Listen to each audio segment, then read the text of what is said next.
په دغه ویډیو کې زه له تاسو سره د نړۍ د 15 خطرناکو وحشي ځنګلي قبیلو په اړه معلومات شریکوم چې تاسو به په اورېدو ډېر زیات حیرانه شئ. د دغو قبایلو خلک دومره وحشي، دومره ځناور دي چې د نورو انسانانو غوښه خوري، د نورو انسانانو وینه څښي. دوی هغه خلک دي چې د ځنګل څخه پرته یې نوره نړۍ هیڅ نه ده لیدلې. دوی داسې فکر کوي چې زموږ څخه پرته نور انسانان هیڅ شتون نه لري، یعنې د ټکنالوژۍ او د ساینس په اړه هیڅ هم نه پیژني. یعنې لا تر اوسه دوی نه موټر نه تیاره، یعنې د ټکنالوژۍ چې کوچنی کوم اختراع ده دوی تر اوسه پورې هیڅ نه ده لیدلې. راځئ په دغه ویډیو کې دغه ځنګلي قبیلو په اړه تاسو ته معلومات درکوم چې تاسو به په اورېدو ډېر زیات حیرانه شئ. تر پایه در سره دغه ویډیو وګورئ. لومړۍ قبیله د سینټینلیس قبیله ده چې دا د نړۍ تر ټولو زیاته خطرناکه وحشي قبیله ده. د دغې قبیلې انسانان ډېر وژونکي او ډېر خطرناکه دي چې دغه قبیله د انډاما په ټاپو کې شتون لري. د انډاما ټاپو د هندوستان هیواد پورې مربوط دی چې د سمندر په منځ کې شتون لري. د دغې ټاپو اوسیدونکي دومره وحشي دي چې هیڅکله بل انسان نه دی توانېدلی چې د دوی ټاپو ته دننه شي، چې په 2013 کال کې د انګلستان یو سیلاني کوښښ وکړ چې دغې ټاپو ته دننه شي تر څو د دوی لیدنه وکړي، خو هغه هیڅ نه پوهېده چې دوی دومره خطرناک او وحشي دي چې د هغې د مرګ لامل شو. هغوی په زهرجنو غشو ویشت، حتی چې د هغې جسد هم په سمندر کې ورک شو او تر دې دمه هیڅ پیدا نه شو.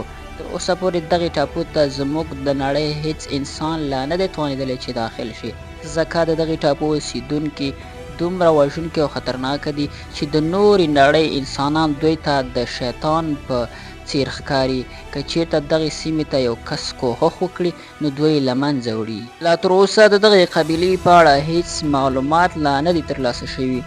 دوی له زرګونو کلونو څخه راهیسې زموږ له نړۍ څخه لرې پاتې شوي دي. هیڅوک هم نه پوهیږي چې دوی څو کاله عمر لري، څه ډول ژبه لري او نفوس یې څومره دی. د دوی ژوند داسې دی لکه زموږ ژوند چې څنګه 1000 کاله مخکې و، یعنې دوی اوس هم هیڅ ډول پرمختګ نه لري. دوی په خپل تن باندې هیڅ کالي، هیڅ ډول جامې نه لري او دوی هیڅ ډول عصري وسلې نه لري، یعنی دوی داسې ژوند لري لکه زموږ ژوند چې زرګونه کاله مخکې و. دوی هیڅ زموږ له نړۍ سره آشنایي نه لري، هیڅ نه پوهیږي چې زموږ له پرته به نور انسانان هم موجود وي.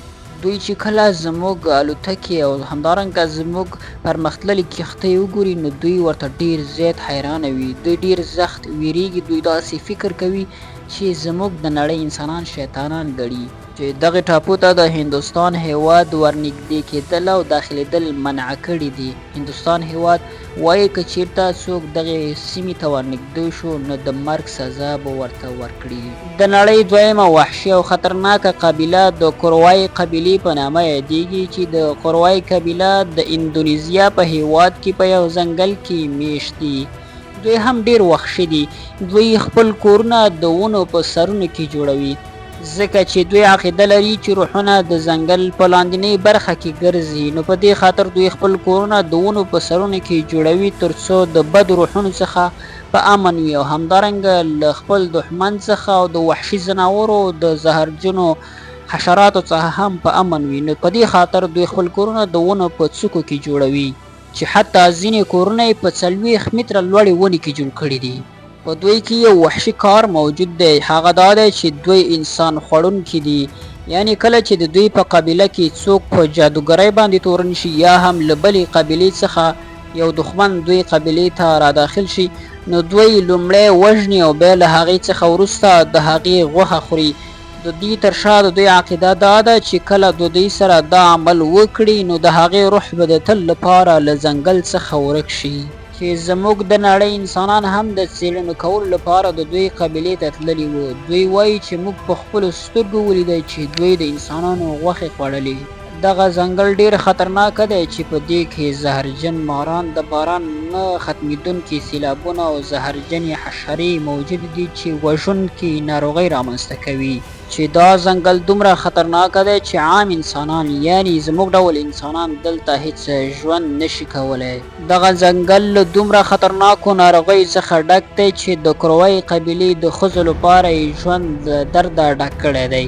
زیاتره ماشومان او مورګانې چې کله د زیږون وخت وي نو له دغو ناروغیو له امله وژل کیږي. درېیمه ځنګلي قبیله د امازون د وحشي ځنګل په زړه کې د یانومامي قبیله ده چې دا د نړۍ له تر ټولو لویو قبیلو څخه ده. د دوی د ژوند تر ټولو ویرونکی دود او رواج دا دی چې کله په دوی کې یو کس مړ شي دوی د هغه هډوکي سوځوي او بیا د هغه ایرې د خوراکي موادو سره ګډوي او څښي. دوی باور لري چې د مړي روح به ورسره تل ژوندی پاتې شي. په دوی کې تر ټولو عزتمند او مهم کس جادوګر دی. کله چې په دوی کې ناروغي راګډه شي او څوک ناروغه شي نو دوی دا د بد روحونو اثر ګڼي. په ټوله کې د دوی جنگ ډیر خطرناک وي. کله چې د دوی ترمنځ یو کوچنی جنگ پیښ شي نو له امله ټول کلی ورسره سیزي. دا قبیله د امازون په ځنګل کې ژوند کوي چې د امازون ځنګل د نړۍ تر ټولو خطرناک او د نړۍ تر ټولو لوی ځنګل ګڼل کیږي. د امازون په ځنګل کې ډیر وحشي ځناور او زهرجن حشرات موجود دي چې په دغه ځنګل کې یو میږی دی چې د بولیټ انټ په نامه یادیږي چې دغه میږی دومره خطرناکه زهر لري چې چیچل یې د مرمۍ له درد څخه کم نه دي.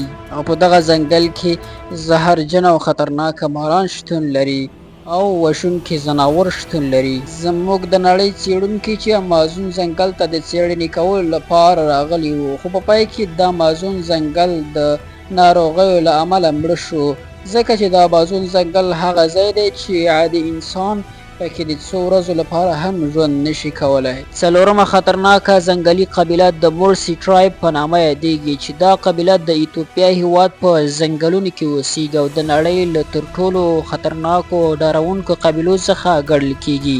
د دوی ښځې په شونډو کې لوی د خټو یا لرګیو پلیټونه ږدي. کله ناکله د یوې ښځې د خولې پلیټ تر 10 څخه تر 15 سانتي مترو پورې لوی وي.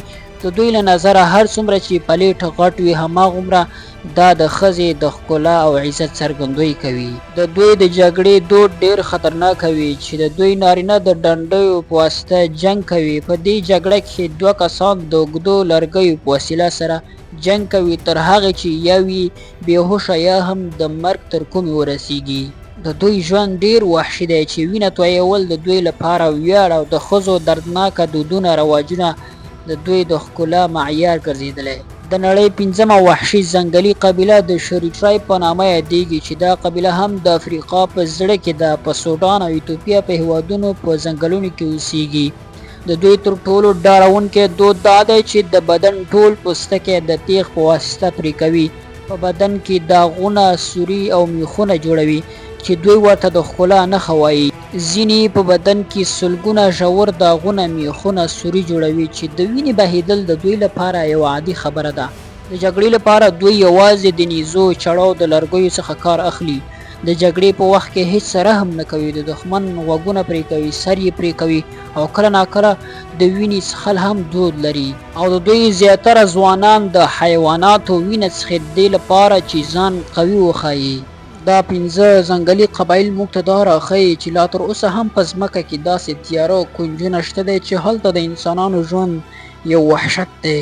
که څه هم نړۍ د ټکنالوژۍ په عصر کې ډیره پرمختللې ده خو په ځمکه کې داسې انسانان اوس هم شته دی چې هیڅ د ټکنالوژۍ د علم او پوهې په نامه هیڅ پیژني نه. د دوی ژوند اوس هم داسې دی لکه زموږ ژوند چې زرګونه کلونه مخکې څنګه وو.